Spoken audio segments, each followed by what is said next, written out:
Me again. Day one of the fall 22 semester. If today's any indication, I think it's going to be a good semester. Um, why? Well, still August and it was in the 70s today rather than our normal 90s. We finally got some rain. Of course, we had some yesterday. We'll get some good rain. But on campus, it was a pretty good mood. I got to see a lot of my colleagues that didn't weren't around during the summer. More importantly, I got to see my students. Um, so I haven't seen my students since the end of the spring semester. While I taught a course over the summer, it was fully online, so I didn't see any of those folks, um, all summer. And I don't always admit this, but I like my students, and I like interacting with students, and I like teaching quite a bit. So that give and take of the classroom environment is one of the reasons I got into this. And so teaching online, while I do it, it's not my favorite thing in the world. Both as a student and as a professor, it's probably my least favorite teaching modality. If you're a student or you're thinking about going to college, maybe I elaborate a little. Skip this part, I guess, if you're not in that, if you already know. But we have face-to-face courses, which are basic residential. You go to class. You have fully online, which everything is online. You have some classes that are called hybrid, that are partially online and partially face-to-face. And the professor tells you what that's going to look like usually at the beginning of the semester, right before it. And then you have what I do, which is called a high flex course, which is a course where students can take the course fully online, fully face-to-face. They can do a combination. They can mix and match and swap as they go. Provides the greatest amount of flexibility to the students, and allows me as the professor to have a single section of a course that accommodates different types of students. So I can have students who live here on campus and in Nacogdoches in my class, but at the same time, I can have students from anywhere in the world also taking class, either participating by a live stream during actual class time, and they can be wherever, or online students who again can be taking the course from wherever, and they can all interact either face to face or via the live stream and vary the discussions online. And hopefully it works for everybody. But again, I prefer the face to face, both as a professor and when I was a student, just because I like the give and take and the chit and the chat and the silliness that can happen in class. So day one as a professor, what else should we talk about? My worst anxiety, my greatest anxiety as a professor, particularly in the first week, is student names. I'm already really bad about remembering people's names. I generally got to know somebody for months before I will remember their name. And sometimes if it's somebody that I only interact with like at conferences, where I see them once, maybe twice a year, I may go years without remembering somebody's name. It's just, I don't know what it is. And I don't do names well. And then of course, not everyone's name is something simple like, Smith or Jones or Gonzalez, Johnson, people got names that are hard to pronounce. And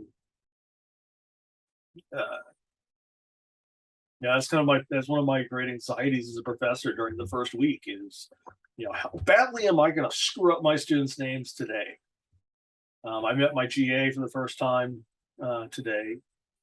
It's the first time I met him because he's a grad student of a completely different part of the university, different college.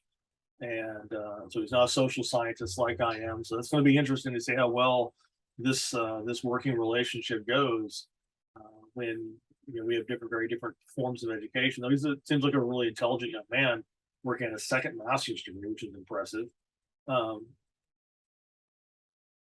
And some of his prior degrees made me think, okay, he's got the skills that I need. I'm going to do some molding to see how well he's going to work out with my style.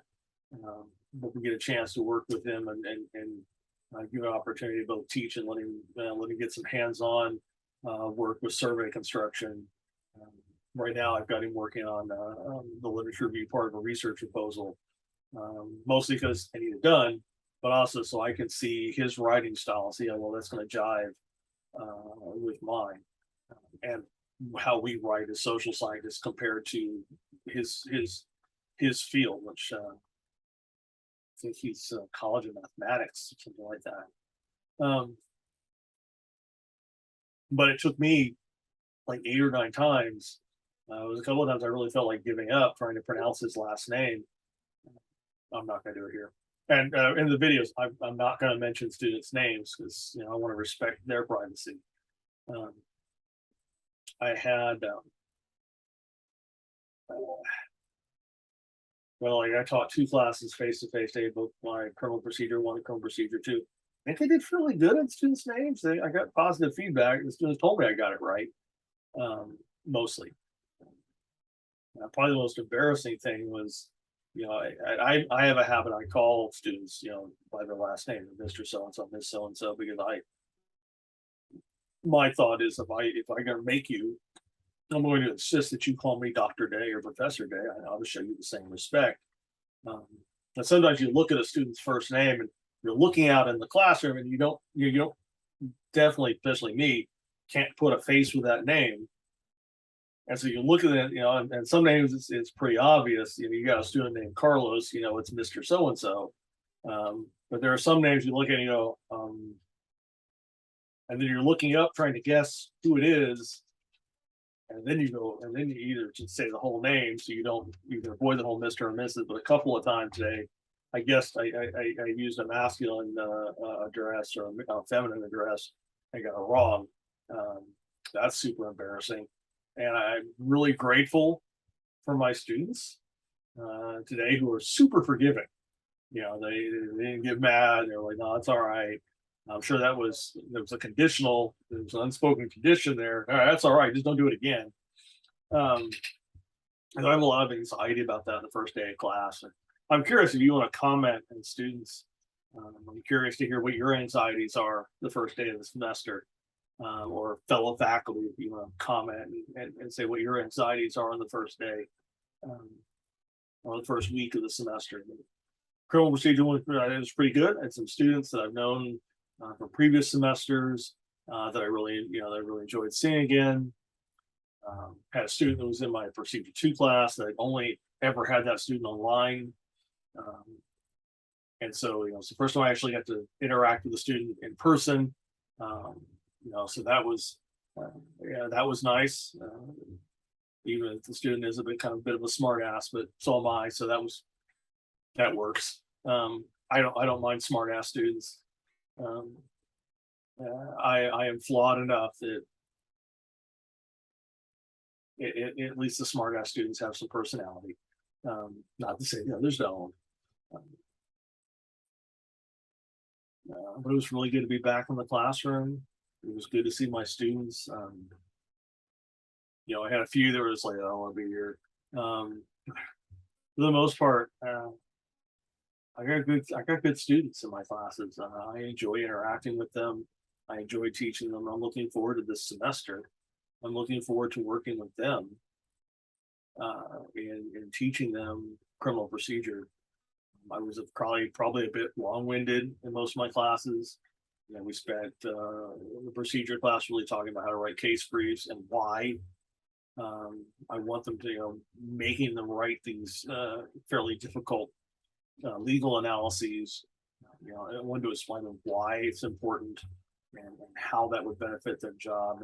And the older I get and the longer I do this professor gig, the more I've gotten into trying to tell students why.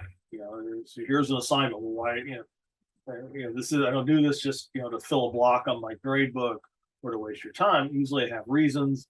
I have fairly obvious reasons, and I also have my little hidden teacher reasons. Different skills and knowledges and practices I want students to come up with. Like teach them how to write effectively. Um, as I think a lot of students coming out of high school in their first couple of years of college, they get in this really bad habit of what I call artificially increasing their word count. Um, where they write things inefficiently. They use more words than they need to. They use words they don't really understand because it makes them sound academic. And I really try to break students in that habit. And I think students, they just get into this habit there where it's almost like we teach them in high school in the first couple of years of college to do this, because all right, write me a 10-page paper. And then the kid, spends a lot of time, writing this horribly inflated writing style, trying to get to those 10 pages, rather than evaluating a paper not on its length but its content. Because students ask me, well, how long does the paper need to be? It needs to be long enough to accomplish its purpose.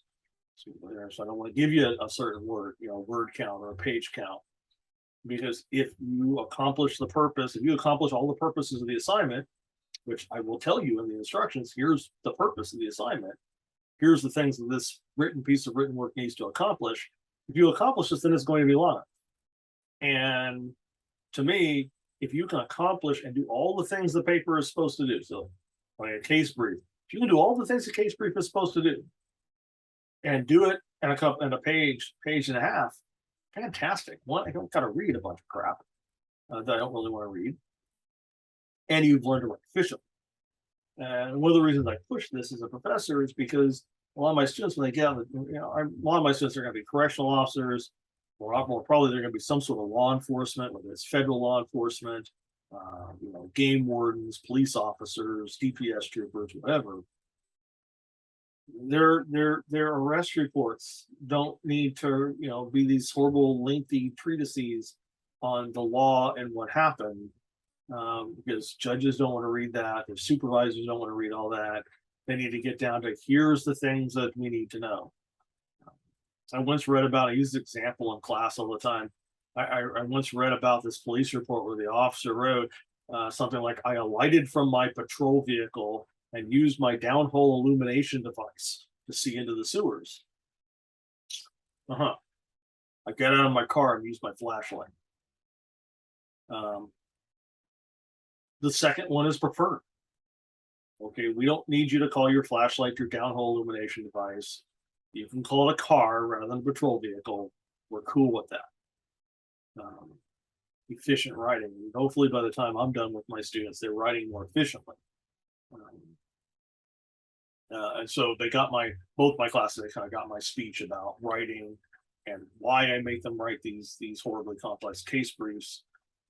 Because, unlike the police academy, where they're going to memorize procedural law, they're going to memorize criminal law, I want them to understand how law is made, and how case law is developed for precedent, so that when they get on the job, when they get into a situation where the procedure manual or current case law doesn't cover a certain thing, they can then they already have practice looking at prior cases, looking at prior case law to be able to figure out, okay, can I or can I not do this thing? But again, I like to explain these things to students so that they know, hey, I'm not just wasting your time. I got a reason for making you do this thing. Even if the reason is, yeah, I'm making you take this quiz because you paid $100, $200 for this textbook. I'm damn sure gonna make sure you read the thing.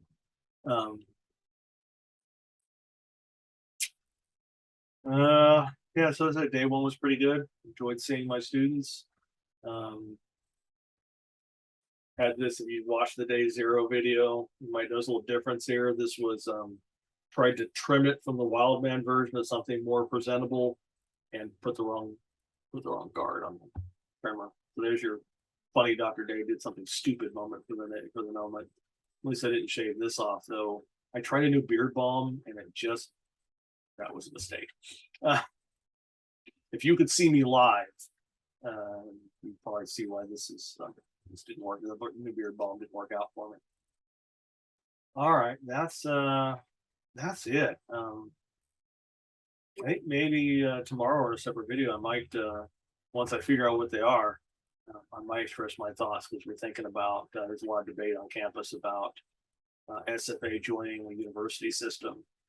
I might give you my random thoughts on that as a faculty member, but not in this video. Maybe tomorrow, maybe a separate. Anyway,